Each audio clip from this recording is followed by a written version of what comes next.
Señores, lo decíamos hace un ratito, en uno de los hechos periodísticos más significativos que se han producido aquí en el Uruguay en los últimos tiempos, finalmente alguien que parecía una especie de fantasma, ¿verdad?, de sombra que se prolongaba, digamos, a través de la historia, con versiones absolutamente diferentes a propósito de su destino. Se decía incluso que había muerto, otros decían que vivían en Centroamérica y quienes aseguraban concretamente que estaba en los Estados Unidos, pero de cualquier manera algunos viejos integrantes del Movimiento de Liberación Nacional sostenían que tenían rumores, hablaban muy poco de este tema, de que él estaba en España. Usted, a través de un trámite que la información se encargó de hacer trascender en las últimas semanas, el esfuerzo de un periodista y de sus medios ha permitido o permite ahora llegar a un hecho que yo les decía es muy significativo desde el punto de vista periodístico, porque nos permite de pronto encontrar la última pieza posible de un gran rompecabezas, que es eso que algunos llaman la historia reciente. De esa manera, como les anunciábamos también, mañana en la mañana, es decir, en su edición normal, acompañando su edición normal, aparecerá un suplemento a Héctor Amodio Pérez.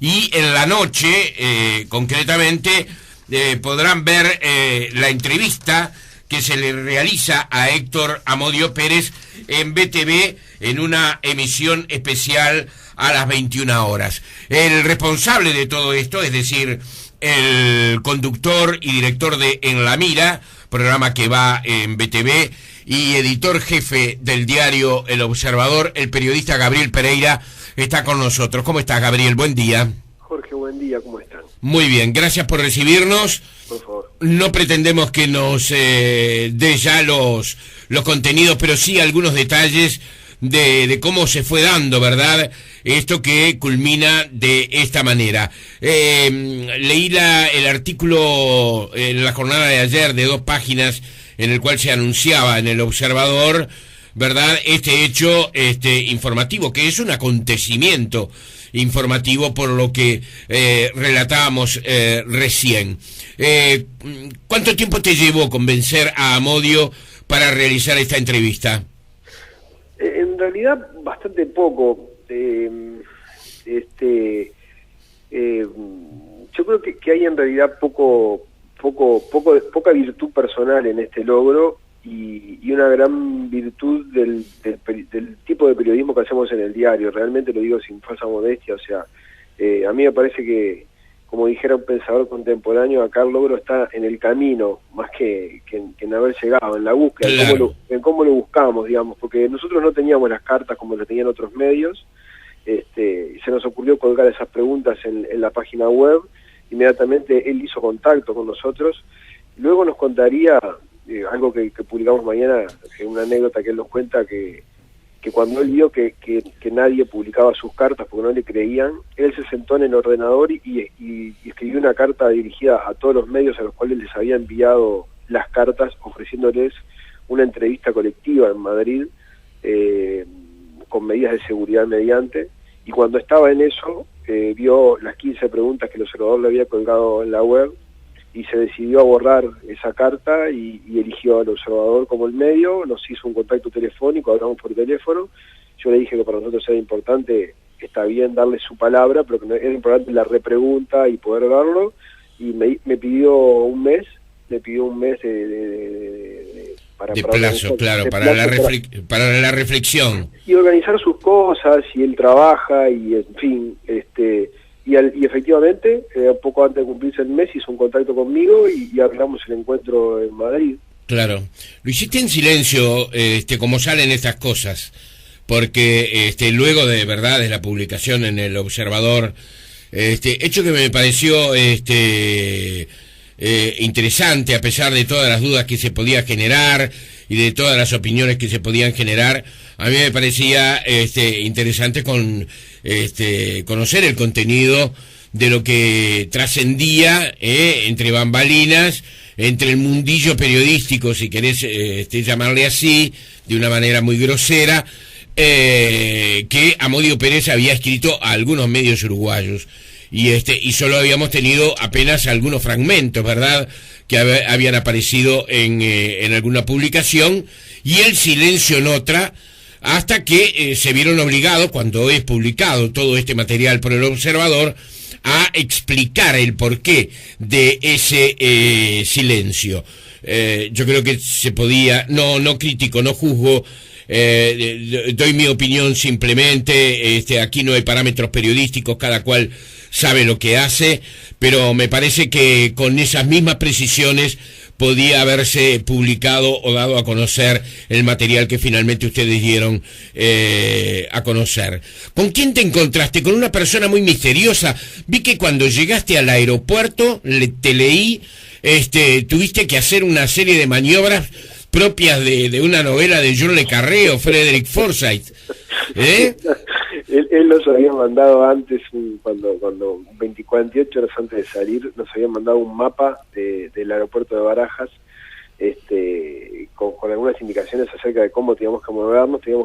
Cuando salíamos del embarque, teníamos que dirigirnos a la puerta.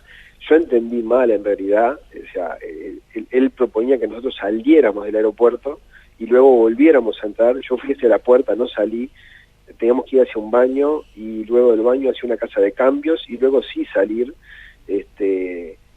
Nos fuimos, llegué a las 5 de la mañana de un viernes al hotel, me estaba por acostar y sonó el teléfono de la habitación y él estaba abajo. Yo bajé y lo primero que hizo fue recriminarme que no hubiera cumplido con las normas. Él que siempre se lo señaló como un tipo espartano a la hora de programar sus operativos.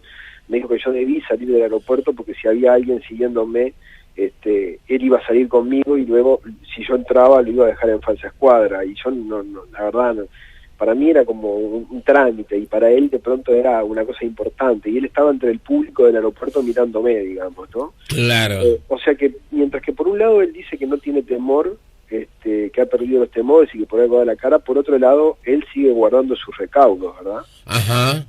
Sí, y motivos tendrá. Yo ahora te voy a preguntar algo, más que nada una evaluación, porque entiendo perfectamente que los medios a los cuales tú estás representando en este caso, ¿verdad? Bueno, sos editor jefe del Observador, pero además sos el conductor y director en La Mira,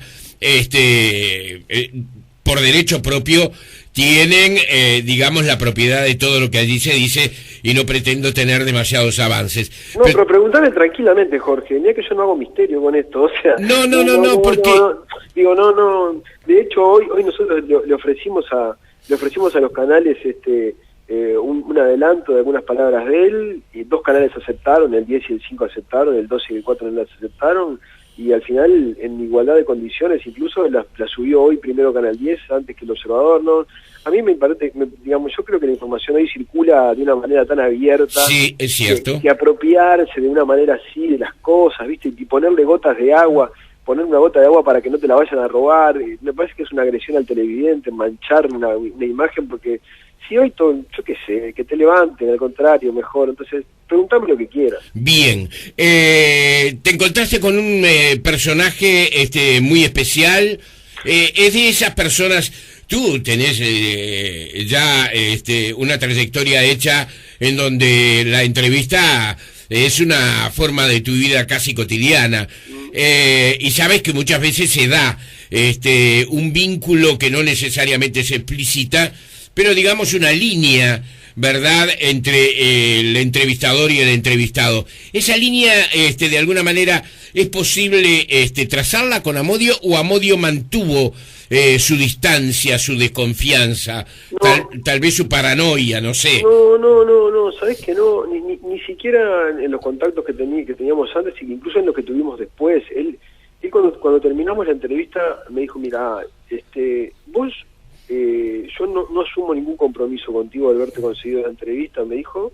Vos podés llegar a Montevideo y decirle a todo el mundo que yo soy un mentiroso, que yo no me voy a sentir agredido, yo ya estoy acostumbrado a que me digan esto, son 30, 40 años de soportar esto, por tanto vos podés pensar, de hecho me lo preguntó y yo le respondí que yo creía que él me había mentido, sobre todo en la parte de la traición, que él había mezclado verdades con mentiras, que él había hecho lo que hacen sus compañeros, lo que han hecho sus compañeros tupamaros en estos 40 años, que es mezclar verdades con mentiras, sí, y que él se comportaba como uno más, haciendo lo mismo, digamos, y que en realidad nos vamos a quedar todos con grandes dosis de interrogantes y de espacios sin llenar, y cada uno tendrá que sacar sus conclusiones, digamos, ¿no? Porque hay cosas que son evidentes, digamos.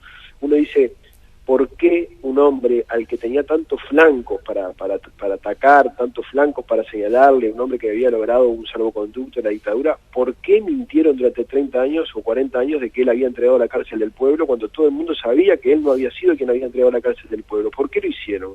Si no era necesario sumarle esa mácula a otras que tenían. Y yo qué sé, porque los tupamaros funcionan así. Sí. Entonces...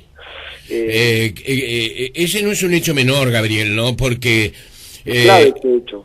Claro, porque de ser así, no solamente Amodio Pérez no entregó la cárcel del pueblo, sino que alguien del Movimiento de Liberación Nacional, que hasta el momento no había asumido esa responsabilidad o no se le había atribuido esa responsabilidad, sí lo había hecho. Sí, pero Julio Marenales se lo declara al periodista Gerardo Tagliaferro en el año 2009, declara que Adolfo Bassen había sido quien había entregado la cárcel del pueblo.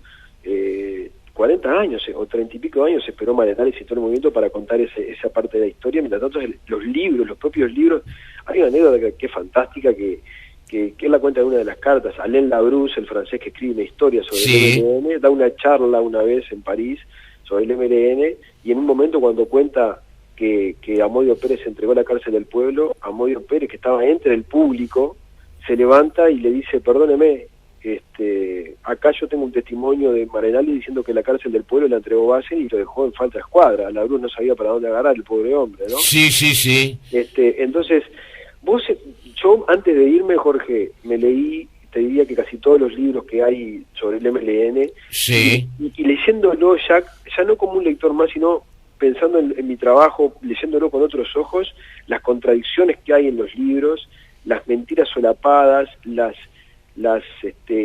medias verdades. Yo te pregunto a vos, que sos un tipo informado, el MLN como tal, y no estoy acá defendiendo a Amodio Pérez, sí. Cuidado, porque yo te estoy diciendo que yo siento que me mintió, pero el MLN como tal, ¿alguna vez vos oíste que señalara, que dijera qué local y qué persona había caído por la delación de Amodio Pérez? No, que yo recuerde... No lo tienen. Lo que sí hay son 5 o 6 testimonios de personas que dicen que lo vieron por la calle marcándolos. Exacto. Testimonios personales, pero la organización como tal nunca jamás pudo decir qué locales o a qué personas había entregado. Entre otras razones, porque cuando Amodio Pérez cae preso, sí. los únicos 2 dirigentes que quedan en libertad son Raúl Sendig y Martínez Platero. O sea, solamente 2 dirigentes quedaban en libertad y prácticamente no quedaban locales, digamos, ¿no? No estoy diciendo esto para defender a Amodio. Lo que digo es que yo sufrí una especie de un poco de frustración. Claro. En el sentido de que me encontré con que el mito lo habían agrandado. Era un mito que siempre la gente prefiere elegir la teoría conspirativa, ¿no? Pensé sí, que me iba el misterio. Me iba a encontrar con un miembro de la CIA retirado, ¿no? Y me encontré con un tipo que edita libros, por ejemplo. O sea, con un gráfico, que es lo que sabía hacer. Él acá era obrero gráfico. Exactamente, en el bien público, sí. En el BP Color. En el BP Color. Bueno, bien público, sí. El bien público era el que precedió al BP Color, es lo mismo, sí. Está bien. Vos seguramente recordás mejor que yo eso. Sí. Y el tipo allá se dedica a eso. Entonces, uno me encontré con un tupamaro más, con un veterano que piensa como un tupamaro más, que en algún sentido me hizo acordar al japonés aquel que se había quedado en la isla, ¿viste? Que la guerra había terminado y el japonés seguía pensando que la guerra seguía. Sí. Él es más duro que sus propios compañeros tupamaros a la hora de justificar las ejecuciones, por ejemplo, digamos, ¿no? O sea, estaban dentro de las reglas, mientras que acá se hizo algo parecido a una autocrítica, él no la hace, él dice, a los tupamaros que ejecutamos nosotros, los ejecutamos porque violaron las reglas y punto. No, me sentí un poco extraño. No me imagino. No era exactamente lo que iba a buscar, digamos, ¿no? Está bien. No, pero además, Gabriel, es una nota que hubiera sido muy buena para cualquiera de nosotros hacerla, realmente, no te digo que es el sueño del pibe, pero te digo que es uno de los objetivos periodísticos realmente más apetecidos el que conseguiste tú. Ahora, a propósito de eso, ¿no? Y de las ejecuciones, ha habido versiones por parte, incluso muchas veces del Movimiento de Liberación Nacional, y yo no estoy haciendo, y creo que tú tampoco, una campaña contra el Movimiento de Liberación Nacional, sino tratar de situar episodios de una historia que ha sido hasta el momento muy mal contada, ¿no? Muy mal contada. La del 60 y la del 70, con versiones interesadas de un lado y del otro. Interesadas, historiadores, digamos, yo que sé, con todo el respeto del mundo, todo el respeto del mundo, pero, digamos, historiadores que pertenecieron al MLN y que luego cuentan la historia del MLN, ¿qué crees que te diga, Jorge? Yo por lo menos tengo el derecho a desconfiar. Bien, ahora, Gabriel, por ejemplo, él te explica concretamente que los 4 jóvenes soldados fueron asesinados por el Movimiento de Liberación Nacional. Él me explica eso, pero dice una cosa gravísima, digamos. Él dice que ese operativo de los 4 soldados, digamos, no tenía por objetivo matar a los 4 soldados, sino que tenía por objetivo atentar contra la casa de Gravina, que era el comandante jefe.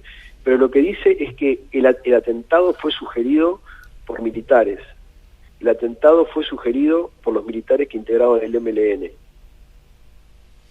¿Había militares integrantes del MLN? Él menciona a 2 personas. Él menciona a Pedro Montañez y a Pedro Aguerre, el padre del actual comandante en jefe. ¿Los menciona como integrantes del Movimiento de Liberación Nacional? Como afines al Movimiento de Liberación Nacional, como 2 militares que tenían vínculos, que él lo sabía, que había tenido vínculo con Montañez, y que sabía que Aguerre tenía vínculos, y que desde esos sectores afines militares afines al MLN se sugirió atentar contra un objetivo militar, y el objetivo militar elegido fue la casa del entonces comandante en jefe del ejército, que deviene en la muerte de los 4 soldados. Esta sí que es nueva, ¿eh? Qué brava, ¿eh? Sí. Además hay personas que viven concretamente de ese episodio, seguro. Montañez murió, pero... Sí, Aguerre vive, claro, y su hijo vive también. Sí, obviamente vamos a ir a preguntarle, ¿no? Porque, digamos, obviamente nosotros no podíamos salir, él menciona a muchísima gente, yo no podía antes de escribir esto salir a buscar a todo el mundo. Lo que vamos a hacer es publicar y luego salir a buscar a quien quiera hablar, porque también es cierto que cuando habló por primera vez nadie quiso hablar, esa es la verdad, nadie lo daban por muerto, los tupamaros no quisieron responder, en fin, ahora vamos a ver si saben hablar, ¿no? Sí. Gabriel, ¿te encontraste con una persona muy paranoica? No, tranquila, me decías.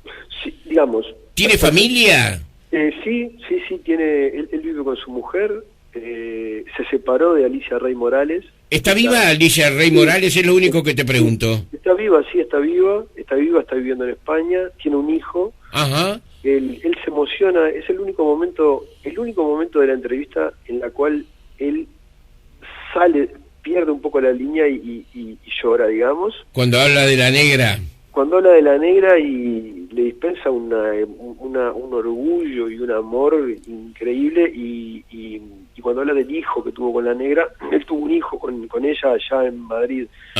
Él tiene 2 hijos, uno que ya tenía en Montevideo y otro que tuvo en Madrid, y cuenta un poco los detalles de la relación con cada uno de sus hijos, y allí se emociona. Ella no está de acuerdo con que él salga a hablar, ni quiere salir a hablar, ni le interesa. Ella vive para su hijo ahora. Claro. Tiene una buena vida hoy, Amodio. ¿Se puede tener una buena vida después de lo que pasó y todo lo que ocurrió? Yo le decía a él, mira, a mí me interesa en un vínculo futuro, si yo puedo seguir manteniendo un vínculo con él, a mí me interesaría profundizar más que en lo que pasó en los 30 años allá, digamos, un tipo que durante 15.000 noches se fue a dormir con el peso de esta historia en su cabeza, ¿no? Claro. Vamos a ver si la gente le cree también, Gabriel, porque el esfuerzo periodístico tuyo está hecho, Vamos a ver hasta dónde, digamos, y hasta dónde hay capacidad también como para negar cosas que él pueda afirmar, ¿no? Sí, yo me pregunto, con tantísimo respeto, ¿no? Yo te quiero decir primero que yo me frustré un poco porque yo pensé que él iba a reconocer algo de su delación, digamos, ¿no? Sí. Pero me pregunto a qué efectos es relevante si se le cree o no. También me hago esa pregunta, digamos, ¿no? ¿Relevante en qué sentido de si él era entregador o no? Y digamos, no es un detalle menor, Gabriel, ¿eh? No digo eso, digo que durante 30 años hemos comprado la historia oficial del MLN tal cuando las vendieron, con verdades y con mentiras. Y un día nos enteramos, por ejemplo, que la cárcel del pueblo no la había entregado él, y digamos, y eso no cambió la historia mucho. Él va a seguir siendo, yo creo que él va a seguir siendo el traidor, sea o no lo sea, digamos, ¿no? ¿Ha venido a Montevideo? ¿Ha venido al Uruguay? Sí, ha venido a Uruguay algunas veces. Sí. Qué extraordinario, ¿no? Sí, qué personaje, ¿eh? Porque debe haber venido con otro nombre. Lo insólito es que él cobra una jubilación del Estado español con otro nombre. Qué extraordinario, ¿no? Increíble. Está jubilado pero sigue en actividad de cualquier manera, como decías. Está jubilado pero tiene una empresa familiar en la que edita libros. Bien, es un señor común hoy. Es un veterano más. Sí, le llevaste muchos libros, vi. Él ya tenía algunos y me pidió que pudiera llevar algunos otros que le faltaban, segundas ediciones sobre todo. Sí. ¿Lo viste con bronca, con odio o...? No, él está un poco embroncado con Zabalza. Sí. En última instancia, él dice que también sale porque Zabalza le venía mojando la oreja, porque dice que Zabalza se presenta como el tipo que se limpió de todo, como el que critica a los demás, cuando en realidad él formó parte de la derrota. Él dice los líderes nos llevaron a todos al matadero, y bueno. Bueno, pero él era un líder, ¿no? Él era uno de los líderes. Él lo que dice es que llegó un momento en el que comienza su decadencia. Él dice que su decadencia comienza cuando empieza a ser crítico con la línea militar que el MLN había llevado en ese momento, que él propone sobre 71-72 replegarse para que no hicieran añicos a la organización, y que ahí Sendí y compañía no le hacen caso, quieren seguir para adelante, y él justifica ese cambio estratégico en que cuando él plantea eso, él empieza a quedar relegado. En fin, es su historia, digamos. Claro, es la historia contada por él. Vamos a ver... contada por él. Yo, digamos, sí. no podía, digamos, yo le dije, volví, de hecho, la entrevista se hizo en varios días. Sí, 6 horas, ¿no? Fueron 6 ¿Grabaste? 6 horas y media de grabación. ¿Cómo lo vas a hacer en televisión? ¿Lo vas a pasar de una o...? No, lo voy a pasar de una a dos. Un programa de 2 horas, lo edité en 2 horas. Sí. Y voy a hacer un programa de 2 horas. Y el último día, cuando yo ya había terminado, cuando sentí que había terminado, volví al lugar que nos convocaba, para volver a preguntarle sobre el tema de la traición, para decirle que yo había ido hasta ahí a buscar otra cosa, digamos, claro, a buscar que por lo menos admitiera alguna defección, digamos, ¿no? Sí. Y él me dijo, yo no voy a mentir para que se me crea, esta es mi verdad. Bueno, mañana entonces lo leeremos en ese suplemento especial del Observador, y lo veremos a la noche en BTV a las 21 horas en tu programa En la Mira. Gabriel Pereira, te agradezco por estos minutos, te agradezco por la generosidad de algunos adelantos, y bueno, veremos el programa, leeremos en el Observador. Yo lo decía hace algunos minutos, creo que es absolutamente compatible que dos medios diferentes, uno audiovisual y el otro gráfico, puedan entregar el mismo material, porque se complementan entre sí. Incluso la televisión permite en la noche observar los gestos, ¿verdad? Esas cosas mínimas, y lo escrito permite la reflexión, la reflexión más profunda. Te doy un abrazo y gracias, Gabriel. Gracias, Jorge, un abrazo. Hasta pronto, adiós. Señores, Gabriel Pereira, periodista, editor jefe del Observador y conductor de En la Mira.